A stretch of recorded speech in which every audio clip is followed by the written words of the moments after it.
At 81 years old, Diana Ross should be living a peaceful life surrounded by honor and admiration.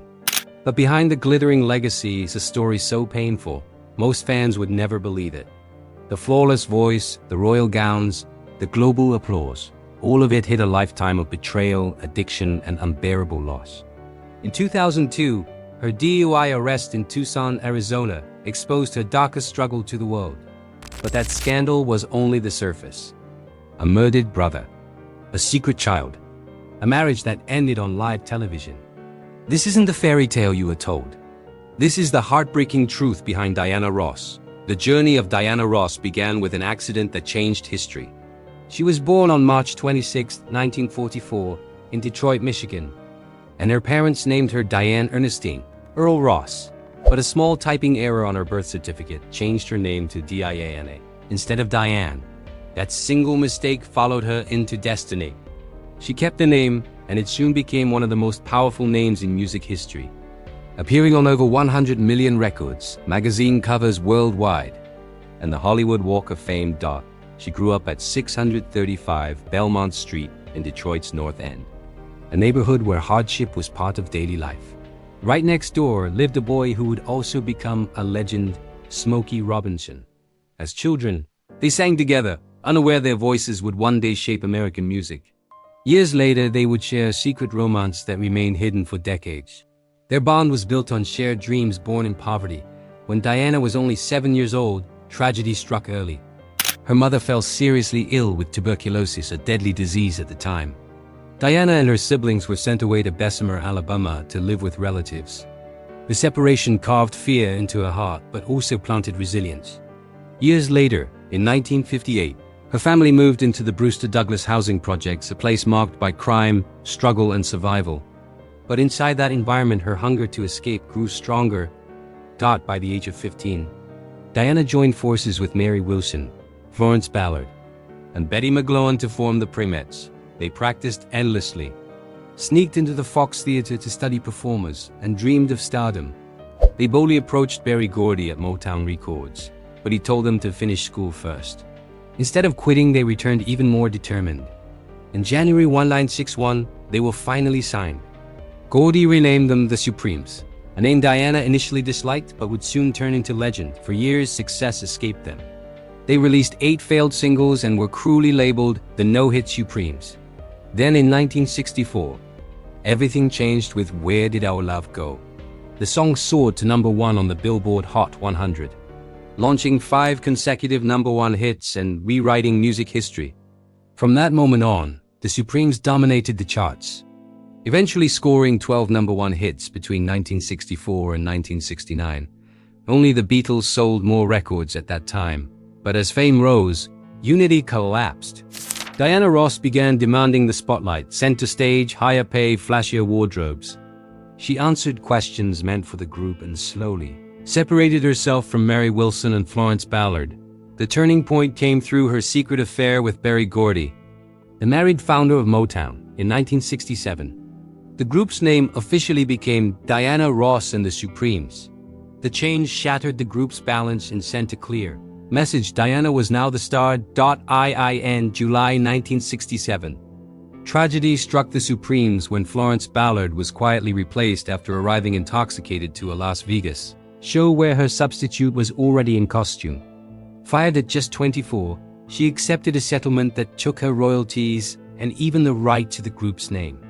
Her life collapsed into poverty and alcoholism, and in 1976, Florence died at only 32.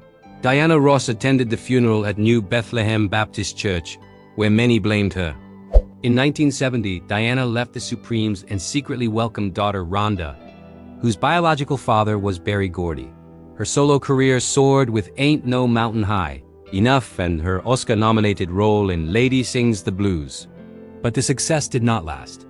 Her films Mahogany, 1975, and The Wiz, 1978, were crushed by critics. The Wiz, with a massive $24 million budget, became one of the biggest financial flops of its time. Losing over $10 million, the failure damaged not only her film career but also Hollywood's willingness to support large black-led productions.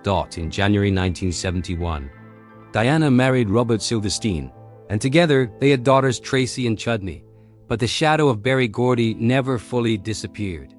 Their marriage ended quietly, leaving behind unresolved pain and secrets. In 1986, Diana Ross married Norwegian tycoon Arne Eindes Jr. in a spectacular ceremony at a Swiss abbey overlooking Lake Geneva. Surrounded by royalty and music legends like Stevie Wonder and Princess Christina of Sweden, they welcomed two sons, Ross Arne and Evan Olav, and for years she believed she had found her true partner. But in 1999 she was blindsided when Arne publicly announced their separation on television. The betrayal deepened when another pregnancy surfaced. In 2004, Arne Eindes Jr. died in a mountaineering accident, leaving Diana with a complicated grief. The emotional fallout led to deeper struggles. In May 2002, Diana entered rehab at Promises Malibu to battle alcohol addiction. She left early and returned again later that year. On December 30, 2002, she was arrested for DUI in Tucson, Arizona, with a blood alcohol level more than twice the legal limit. The arrest video spread worldwide. The Queen of Motown stood trembling, unable to pass basic sobriety tests. The court sentenced her to jail time, probation, and fines. Her public image was shattered. Tragedy struck again when her brother, Arthur T. Boy Ross, and his wife were found murdered in Detroit in 1996. Suffocated with plastic bags and undiscovered for weeks. Diana was on tour in Japan and could not attend the funeral. Instead, her daughter Tracy read a letter from her that revealed unbearable guilt and sorrow over her brother's life and death. Despite her pain, controversies followed her. Lawsuits from former employees accused her of wrongful termination. In 1999, her unexpected on-air moment with Lil Kim at the MTV Video Music Awards became one of the most replayed moments in live television history.